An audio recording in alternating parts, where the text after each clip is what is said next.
Hi, this is Jake, and I run the chess club at the Creston-Dement Public Library, and welcome to another chess video. Today, we're going to be talking about two quick checkmates, the Fool's Mate and the Scholar's Mate, and how to avoid getting checkmated by them yourself. We'll first cover Fool's Mate, which is named because to be checkmated in this way, you must play quite poorly. It does, however, hold the honor of being the fastest checkmate possible in chess, taking only 2 moves. Fool's Mate can be avoided by simply following the first rule of good opening moves: control the center. Fool's Mate is characterized by white opening their own kingside with the move f3, which does not control the center, already a poor move. Black plays e5, a good move controlling the center, and white plays the blunder g4, which again doesn't control the center, but more importantly, immediately loses the game to queen h4, checkmate. The king has nowhere to escape, and no pieces can block. Be careful opening the king side of the board during the opening of the game, and follow opening principles to avoid this simple checkmate. Control the center, develop your pieces, and protect your king. Unlike Fool's Mate, Scholar's Mate cannot be countered by simply playing good opening moves, but don't worry. It's quite easy to deflect once you know how. We'll be looking at the black pieces here, as this is a threat against black. The Scholar's Mate is characterized by e4 from white, e5 by black, followed by bishop to c4. And here, black plays something such as bishop to c5, mirroring white a little bit, followed by queen to h5. Now, if you've never seen Scholar's Mate before, your first reaction might be, oh, I can attack the queen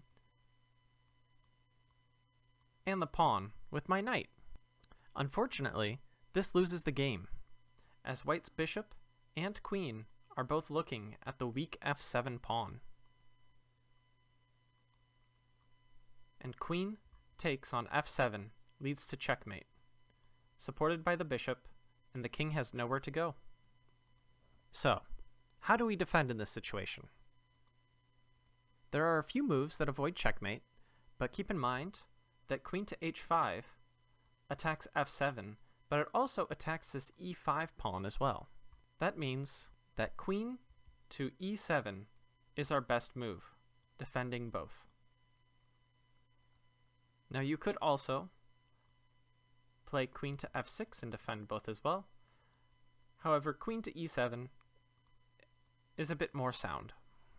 You can also defend this attack earlier by, instead of playing bishop to f5, you can play knight to f6.